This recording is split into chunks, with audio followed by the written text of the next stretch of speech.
Hi అండి, నేను మీ శ్రీకాంత్ని. My dream YouTube ఛానల్కి స్వాగతం. ఈరోజు ఒక మంచి టాపిక్ గురించి మాట్లాడుకుందాం.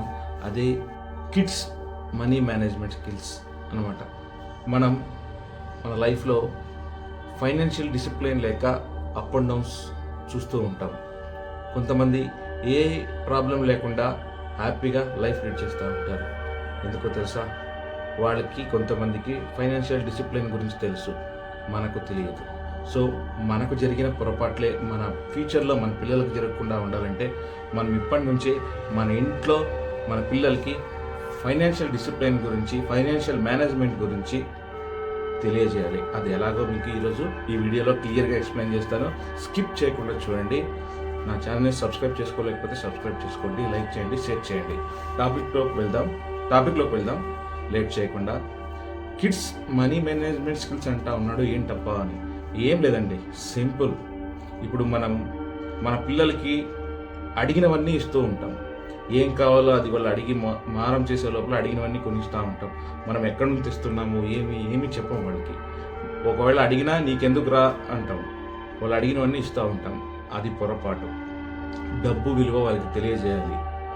మీతో ఎంత డబ్బు ఉంది, మీకు నెలకు ఎంత శాలరీ వస్తుంది, మీ ఇంట్లో ఎంత ఖర్చు ఉంది, మీ సేవింగ్స్ ఏంటి, మీరు మీ పిల్లలతో కూర్చొని మాట్లాడాలి. డబ్బు విలువ వాళ్ళకి తెలియజేయాలి. దాంతోపాటు మీతో ఉన్న డబ్బుల్ని వాళ్ళ చేతికి ఇచ్చి కౌంట్ చేయండి, ఇది ఎంత ఉందో అని చెప్పండి. డబ్బులను వాళ్ళు స్పర్శిస్తారు. కౌంట్ చేయడం వల్ల వాళ్ళకి ఒక తెలియని ఎనర్జీ వస్తుంది.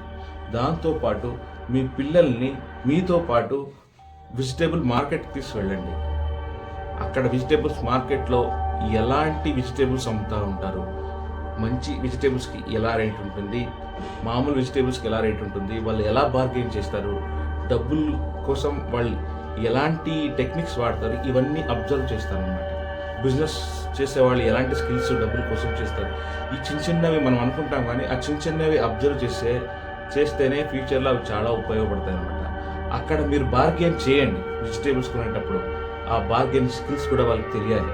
దాని నుంచి మీ రెస్పెక్ట్ ఏం పోదు. అది ఒక మంచి అలవాటే.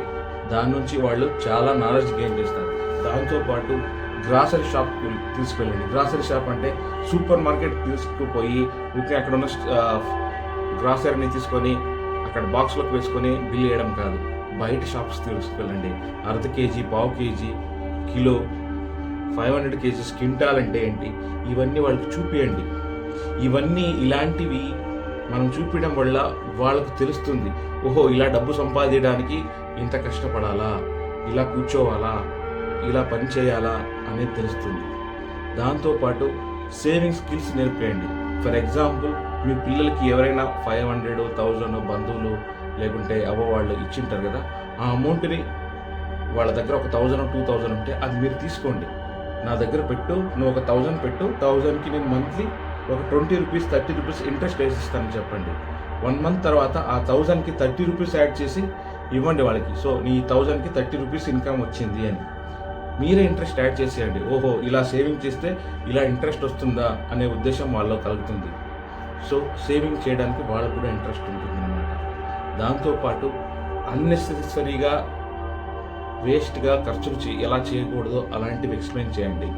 ఒకవేళ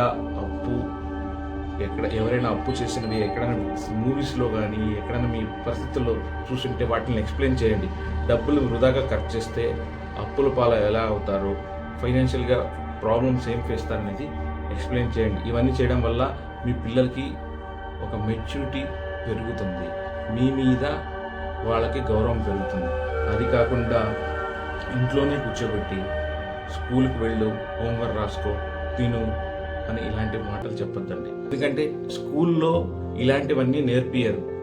అకాడమిక్లో ఏముంటాయో వాటిని బట్టి కొట్టి రోజు మార్కుల కోసం ఇంప్రూవ్మెంట్ చేస్తారు, కానీ సమాజంలో ఎలా పెరగాలి, ఎలా ఉండాలి, డబ్బు అంటే ఏంటి, మనుషులంటే ఏంటి అని ఎవ్వరూ చెప్పరు. సో పేరెంట్స్గా మీ బాధ్యత అది ఎక్స్ప్లెయిన్ చేయండి. చదువుతో పాటు ఈ నాలెడ్జ్ చాలా ఇంపార్టెంట్. ఇది మీరందరూ నేర్పేయండి. ఖచ్చితంగా మీ పిల్లల్లో అద్భుతమైన మార్పులు మీరు చూస్తారు.